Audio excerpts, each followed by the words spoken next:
Okay, good afternoon. It is heartening to see such an encouraging turnout for this workshop. There are 700 of us here. I hope this is not a reflection of the slightly quieter real estate market, but rather, it is an affirmation that real estate continues to be a crowd puller.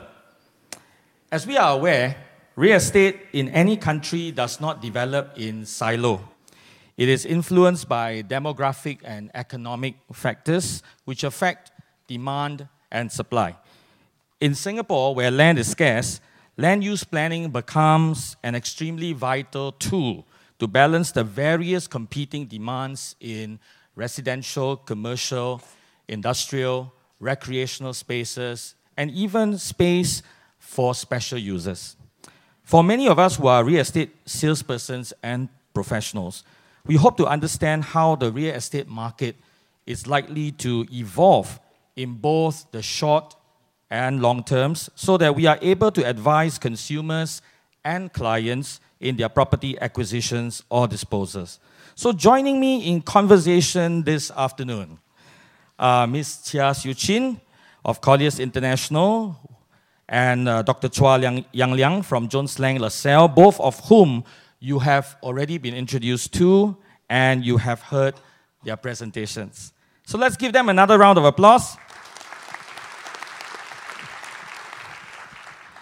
Now this is how we will be conducting the panel discussion. I will be engaging our esteemed speakers in conversation, tapping further into their expertise on the subject matter they have just presented. And then interspersed with that, I will feature the questions you had submitted earlier before the break. I've got it compiled here. And in view of such a large audience, we reckon this would be the best way to hear from as many of us as possible through the written questions submitted. So I'm going to ask Siu Chin to take a break because you just presented for 30 minutes and Yang Liang was at the edge of his chair, ready to respond. Oh, yeah, ready to bounce off my chair. So I'm going to ask him first a couple of questions and let's see where we go from here. Now, Yang Liang, you have mentioned in your presentation that real estate is a derived demand driven by demographics and economics. With a pro-family Singapore, better work-life balances, more female participation in the workforce, and possibly higher household income, which means there are likely to be more babies, and hopefully more reason for upgrading and investment. Do you think our housing stock is adequate to meet this potentially increasing demand? Yes, I mean, if you look at it, all the parameters mentioned, these are probably more long-term.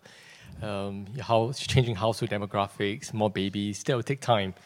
At least 20 years in the making before your babies grow up and start buying properties. Or maybe along the way, you start to buy bigger units.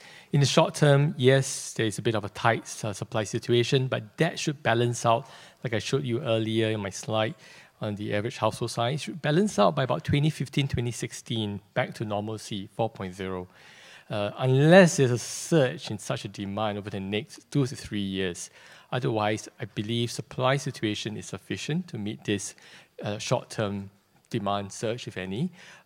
In the long term, I think the property market behavior here is that it's much state-driven, a large extent, supply of land, sales.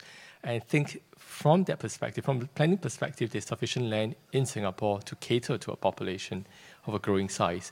I don't think that is anything that's critical at the moment. Short term, yes, demand situation is quite strong, and I think that's why you're still seeing very robust demand in the mass market housing today, because the balancing point will not come in until about another 2 years' time. Okay, thank you. You know, I was at a show flat and I managed to speak to this buyer regarding his objectives in purchase, and he mentioned to me that his career provided him the means, meaning the financial means, for real estate acquisition. And he said that my family needs to live in one. We're talking about residential property. And he said it will be good to have another for investment. Sure. Now, I'm not sure whether this is a typical Singaporean mentality or investor mentality. But if that's the case, do you think household income, because he seems to be saying that that his career provides him the financial means to be able to acquire 2 properties. Do you think household income is key to this real estate demand? Would a rise in household income alone necessarily lead to an increase in real estate demand, given the low interest environment as well? Yes, but in the absence of alternative investment instruments, I think right now we're in a situation where your alternative investment instruments, like your bonds, equities, are not performing as well as in other preceding times. So real estate becomes a natural de facto. Most investors fall into that sector. They'll look at property as a possible hedge against any inflationary pressure.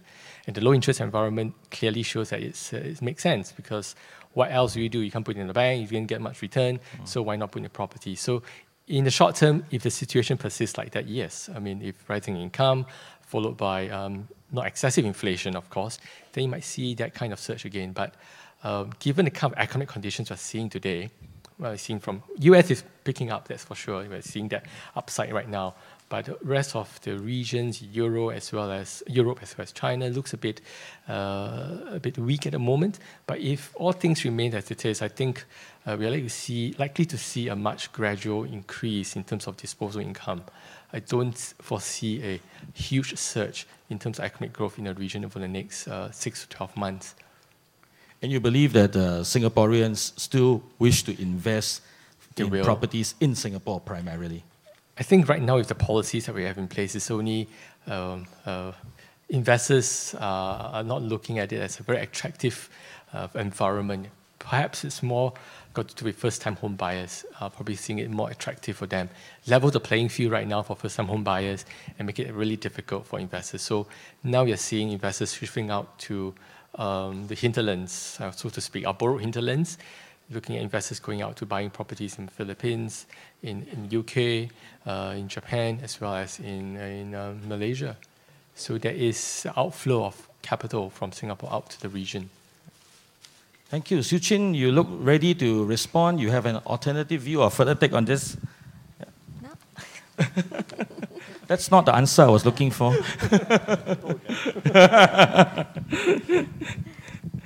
Well, it's been 4 months. We were talking about the measures and the environment that's conducive for property investment. It's been 4 months since the latest cooling measures were introduced in January 2013. And you mentioned that the price index for residential property in the first quarter 2013 is still climbing, though it is lower than previous quarter. The take-up rates and new launches have slowed, but remains healthy. What do you think? You hinted to something earlier on, but what do you think fuels this resilient domestic demand, since foreigners are largely out of the picture? It looks like it's fundamentally driven by, we like to think it's occupier, the latent, so-called the latent demand of local Singaporeans, the first-time home buyers who have not had a chance to buy. But of course, I think many of us know that sometimes behind the scene are the parents feeding the kids that initial payment. So there is that first-time home buyer market in there that is still working through the system, so to speak. But going by observation of the trend, that should continue to peter down over the next few quarters. I think that's where you start seeing already. The volume is slowing down, so our pricing. As long as it maintains that way, I personally don't see any risk policy going forward. But the demand is more residual now, not even latent. I'll say it's more residual, feeding through over the next few quarters. Okay, thank you, Yang Liang. We talk about industrial space. There was a report that more than 10 million square feet of multi-user industrial space is expected to go on the market in the next few years. And that means comparatively, if you take VivoCity, which is 1.04 million square feet, that's comparatively 10 VivoCity equivalents of industrial space available. Are these mostly strata title industrial properties? And do you think there is going to be a glut of industrial space? And how would the market be affected in the coming years? Okay, this 10 million over square feet of space coming up, I think based on a ballpark rough estimate, we would think that probably slightly more than half of these are strata title industrial premises. Okay. And if all of these are actually, completed in the market over the next few years, I would think that there's a possibility of a supply glut. And what this means for the market going forward, if the slowdown continues, if the lag effects of the slow manufacturing sector filters down to the property market over the next few years, there could be some chance of price correction. This depends on the large environment, macroeconomic environment, and its impact on the local manufacturing sector. But what I would like to say is, although there may be some corrections in prices and probably rents, but I think there will always be basic demand stemming from end users, and this would give some support to the market. And I wouldn't expect to see a crash, so to speak. It would just probably be slight marginal corrections in the market over the longer term. Would you expect the demand to be in the resale, or is it leasing? You see, if you're looking at just the strata title, at this point in time, because the SSD has already been imposed, it affects more of the speculative demand or short-term demand from the short-term investors. But over the longer term, after the initial knee-jerk reaction of the SSD has settled, I think end users' demand as well as demand from investors with a longer time horizon, investment horizon, would actually still be supportive of the market. So in that sense, I think this will give support to prices. With regards to leasing, going forward, I think operational costs, operational challenges in the market would still be top of what industrialists are concerned about. And there could be some resistance to rental increases. So there could also be a little bit of an adjustments if the manufacturing sector continues to be weak. Suji, there is a question from a member of the floor. Will there be more industrial land releases by URA? Yes. The government has actually already released its GLS program for the first half of this year. This will continue, and of course, certain sites are meant for strata title, but there are certain sites that the government has mentioned or stipulated that these are not to be strata title, at least for the first 10 years. So yes, you will still see supply of land coming up for industrial premises. Thank you. You have made comparisons of industrial and office rents, as well as suggest a review in the allowable uses of B1 industrial space, for example. Can you elaborate further on this? I know you show us a few slides on possibilities to overcome the challenges. If there is one or two particular suggestions that you will have for policymakers, what would that be? I think this can be approached in two ways. First of all, I will still urge the policymakers to still consider reviewing and updating, liberalize the allowable uses for industrial usage. Because what we have now is really probably not very up to date and it has not really kept abreast with the changes in business models. So many of the industrial usage, or rather functions, have actually fallen into the grey area. So I would hope that the government will expand or review and update this list.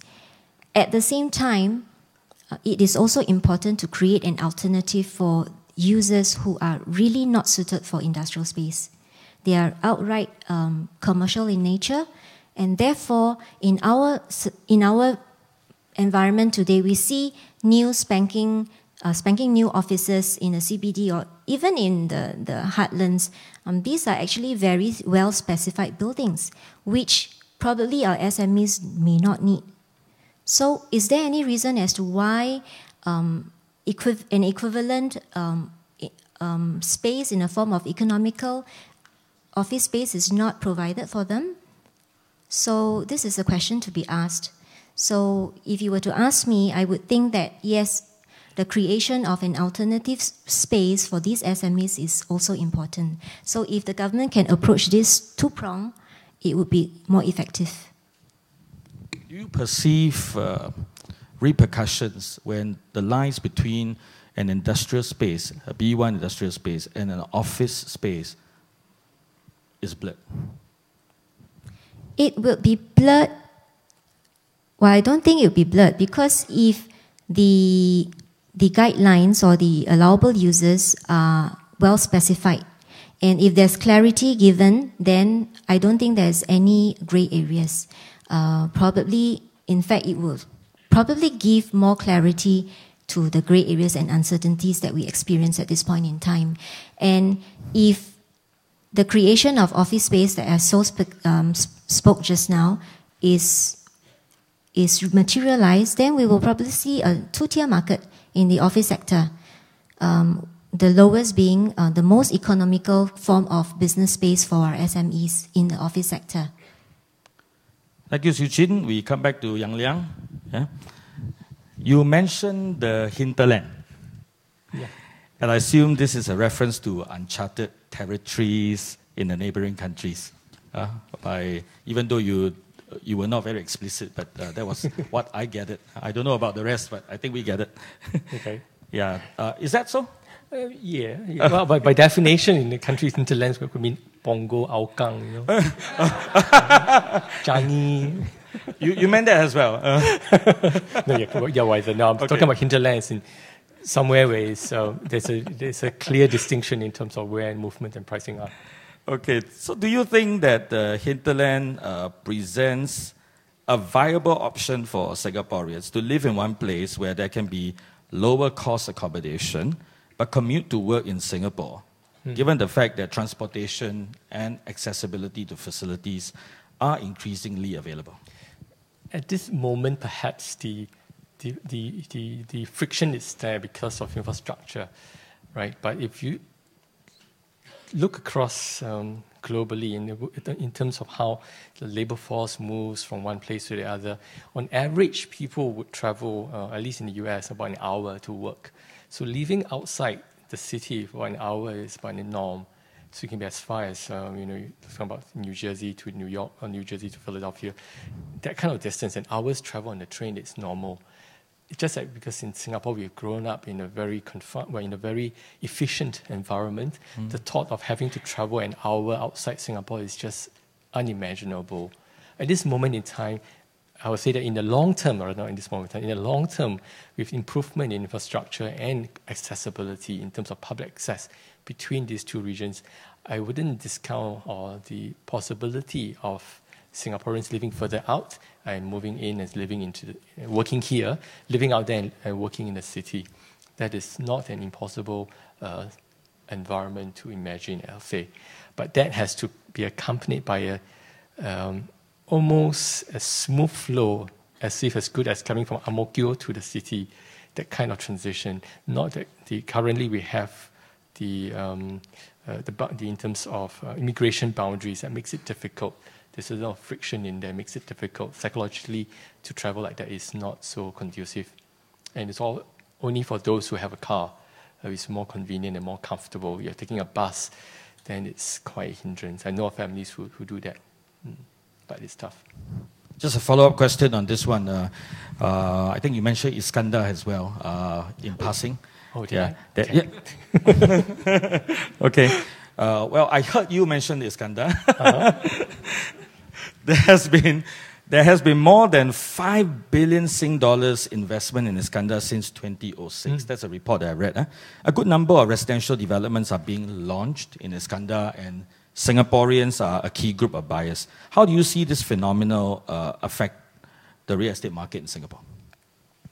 I think it's in a minute way, and it's a reflection of the maturity of the real estate market in Singapore.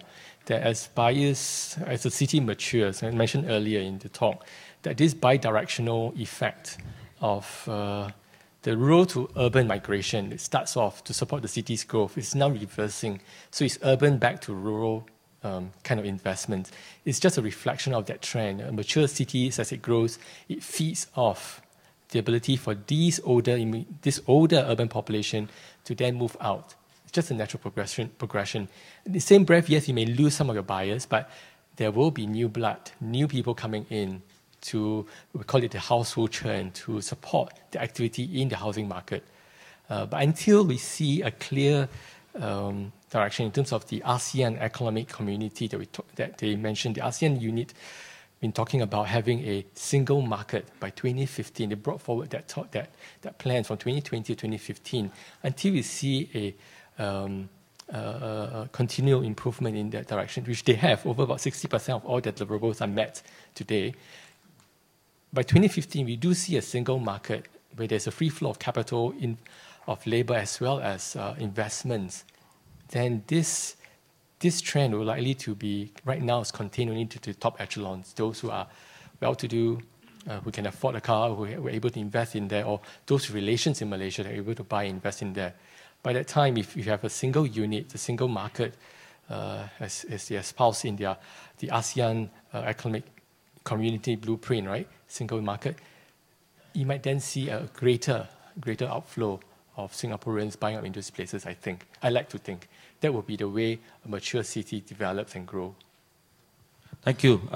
This is from the audience and possibly an investor. Okay. As the property prices are relatively high now as compared to yesteryears, what do you think is the time for correction? You got to do a bit of crystal balling. You do crystal balling, yeah. What is the likely percentage of correction? Obviously, an investor. Wow, okay, that's... Oh dear, I'm pitting myself into a corner, have I? You're in the center. I am in the center, yeah, that's right. That's true, oh dear. Slight correction. Market corrects, I mentioned earlier in the beginning, is based on a few things. It's not based on stock alone. I showed you my slides. If you look at the way property prices have moved, even your demand-supply stock situation moves in the opposite direction, property markets to sustain itself. Look at 2003, 2005, the market kind of kept flat, even though your supply, even the demand was way in short of a supply situation. You have to look at where the economic growth is. At this moment, we have more or less moved past the slow growth. We are heading into more of a stable growth in the economy for the next 6 to 12 months. Economists, we rely on, by the way, just a caveat, right? As a disclaimer, we don't forecast economic growth at Jones Lang LaSalle. We rely on third party. We outsource this to our economist friends because we are real estate expertise. We look at property market, but for the economic market, we depend on third party economists. Their forecast is growth likely to pick up in 2014, 2015, assuming global growth continues, the trend we're seeing today. We should see a strongest growth in 2014, 2015. So right now, we are probably out of the woods, almost out of the woods, looking like going out into the clearing already. I don't foresee any major correction in the property market, saved for 2015-16, where a lot of analysts have been calling for a large supply situation. What will happen? 2015-16 is possible if the economic growth in 2014 peaks, then we are heading down into a normal cycle again. By that time, how much a correction will be, it depends, right? Depends on how slow the global growth will head in 2016, 2017. I can't say for certain how much a correction. All I can say, if you go back history in time and look at how property price movement has been, sometimes it correct between 20% to 30%, as low as 5% may be possible as well. It depends on where the fundamentals are. So I can't crystal gaze that far. All I can say that right now it looks like we're out. The risk is between 2016, 2017, if business cycles were to start to turn, accompanied by large supply. If there's no immigration, there's no other economic support, then it remains to be seen at that time. Thank you. I just want to ask you one more question before we move on or move back to Siu Chin. And this is related, but it seems to be a very different view from the earlier question that I asked from the audience. If you extrapolate the residential property price index from 1970s, were you born? I was just born. Yeah. Oh, you just born, yeah. To 2030s. 2030s, yeah. Hopefully we'll be living. Okay. Yeah. I should be. 1970s to 2030s and beyond. It is a foregone conclusion that property prices will head towards an index of 230. Wow, okay, not rebase. Barring any geopolitical shocks. Please comment. Okay. Please comment on that. Okay. I'll go back into my fundamental studies in school. My professor here will probably, hopefully, will support me if I can get in trouble. Okay, fundamentally, in real estate, the belief is that the long-term growth, if you pull a cycle, the average growth is about 3 to 4%. So barring any shock to the external economy, to your internal, that means your economic structures remains the same, you should expect that kind of growth. Your income should also grow about the same. About your long-term economic growth in Singapore is about 3 to 4%, right? Last 10 years. And we expect to go down to about 2 to 3 as a mature economy going forward. So you expect that kind of growth. Your index of 200%, if it's based in 1970s, possibly, if you divide by over 30 years, averaging about 4 or 5%. So I'm not sure what's the question really about. Is it shocking that the numbers will rise? I mean, you have to look back at the fundamentals of the economy. There's always inflation. There's assuming there is income growth. Unless we go into a deflation, right, then things may have to turn backwards. Then you'll be look at Japan, what's happening in Japan at the moment. You're trying to get jumpstart economy because it's in deflationary pressure. So it's really different. I'm not sure if I answered your question. Sorry, you can. Thank you for bringing us back to the fundamentals. Yeah, thank you. Good reminder. So, Siu Chin, the industrial sector has also been affected by increased DC rates of between 14% and 26%. It is said that new projects in Woodlands, Senoko, Sembawang, and Yishun will be charged 26% more in DC rates. Do you think that is going to be a deterrence for industrial property developers? Does that mean industrial properties will become increasingly more expensive? I think at this point in time, because of the large supply coming on stream and the manufacturing sector is lower, we don't expect prices to run away very far at this point in time. But at the same time, with regards to the DC rates, in the areas that we just mentioned, the new projects which are likely to be built in these areas are likely to be on sites sold via the GLS or Government Land Sales Program. And typically, these sites do not attract development charges. And so I do not expect any significant bearing on the developers nor the new projects coming up. Thank you. So what are the key pointers you would advise real estate salespersons, because I understand most of the audience are real estate salespersons and professionals, to take note in marketing industrial properties? I think you gave some very good advice earlier on, but if there is something that you would like us to have it very clear. I will wish to reiterate again. In the marketing of projects, especially the strata title projects, be sure that you are very clear in your representation to your clients or your customers. Be sure to tell them what is involved, what are the allowable uses. And by B1, for example, what does B1 mean? Make sure you know what's B1. It is not meant for business, so to speak. It is meant for basically industrial use. All right. Like I mentioned, do exercise a lot of caution because there's a lot of grey areas at the moment. So I cannot reiterate this enough. So please make sure you understand the differences between commercial usage and industrial usage. Thank you. That's actually reiterating the practice guidelines for ethical advertising as well. Okay. Yeah, and the professional services manual. Yeah. Dr. Chua, right? This is the only audience who address you, Dr. Chua. Oh, okay. Yeah, okay. Thanks for the overview. The only audience who thank you. Thank you so much. At least you've been listening. Thank you. Okay, yeah. he probably awake, yeah. Prime districts, non-landed average prices increased from $1,000 per square foot in 2006 to almost $2,000 per square foot now. Do you think this is sustainable?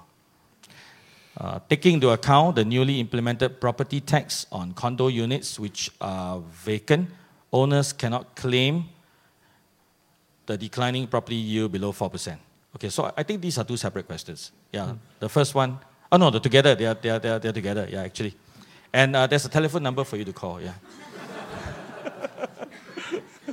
Sorry, the first question is really sustainable, right? Yeah, prime districts, non-landed, from $1,000 to $2,000 per square foot now. Do you think that's sustainable? You foresee prices coming down or correction? That market has actually gone up higher than that. And in fact, maybe it's got to do with the way we measure prime districts. Here I'm looking at 9, 10, 11. When I started in 2006, it was about 1,004, 1,005, and the prime market was 600, I remember at that time, 650. Because of my first chart I prepared. And then prime market was just about 1,4, 1,5. So it has definitely moved up to average now about 3,3. Is that sustainable? Well, you have to look again at Singapore as a larger picture. Singapore back in 2006 and before that, it was more of Singapore as Singapore. Very kampong-like, very communal. It's all about Southeast Asia. We have changed. We have the Singapore story has definitely gone out there. We are a lot more globally connected. It's now part of the global network. If you follow the literature on talking about global cities, Singapore is part of the global network where our production is all linked up to the rest of those major cities around the world, like Tokyo, Hong Kong, London, Japan, right? So because of the way our manufacturing has moved, our businesses have moved, a connection is there. Likewise, the real estate has gravitated. This market, the prime market, has moved up one echelon, much higher. The buyers today, in 2008, 10, is not the same as the buyers of 2006. As you look at other global cities, their top market, the component, the buyers, are usually foreigners. And when foreigners buy, they're looking at price comparison globally. Is this property in London here compared to Singapore? Is that cheap? Is that not? So naturally, the price will start to gravitate. They'll move along in the same cluster. Whereas if you start to compare with the Singapore pricing, Singapore market behavior, there will be a disparity. You will start to think that this is not my market anymore. It's not affordable if you compare to yourself. But if you compare this top market, the prime market, with other global cities, it is within that trend. So then the question begs is that, should we maintain prime market as strictly a Singaporean play? Well, the issue is that we are a global network, it's a global city. In a way, this is the price we have to pay to be connected for high growth that we want. The economic growth that we have succumbed to, this is the price that we pay. Some parts of our market will be bought by the foreign players out there in these international funds and what's not. So if you start to comparing with our local markets, then it will be a disparity. That is not, it's a fact in a sense. Is it sustainable? Well, in the meantime, that prices have all moved down. If I may remind myself again, I think I did a comparison a couple of months back. If you look at mass market versus prime market, the gap has narrowed. And historically, it has never been so close. And at some point in time, this market, the prime market, has to move up. Right now, it's slow, it's low. So I would say that all things remain constant. Whether is it foreign buyers or local buyers, doesn't matter. By sheer parity or comparison between your local mass market and your prime market. Because mass market pricing right now averaging start price 1,001. So your gap between prime and mass market must maintain product differentiation. If you go into any supermarket as well, right? Colgate lah, or you buy this other Cyanodyne, or you buy some other brands, all different pricing. So you must allow for the product differentiation. So it will move up, I think. The prime market is underpriced at the moment, if I may say, think long term. Short term now has come down. It should move up over time. So if the next question is where to invest, I'll say that the potential is prime market looks like it's more of a long-term gain. Prime market looks like it's more upside potential than my mass market. Thank you. What advice would you give to real estate salespersons concerning marketing of residential properties in this time? I'm a researcher, I'm not a marketing person. Can still give advice, huh? I say, people there are playing market for so long, and I am only a researcher, hiding behind the doors, reading my numbers. All I can say is go back to my own values, is be true to yourself. True to yourself, what you're selling, if you believe in it, your customers will come back to you and know the information. I mean, do some research about the area. If you don't know how to research, give me a ring. I tell you where to find this information. Be out there, know your information, know your neighborhoods well, and you can't go wrong, and be true to yourself. After today, there will be 700 people calling you. I didn't leave my number, right? But you're welcome to drop me an email. Any final words for our audience before I head this time over? I think someone has signaled to me that our time is about there. Right? Any final parting shots for the audience? Yuqin?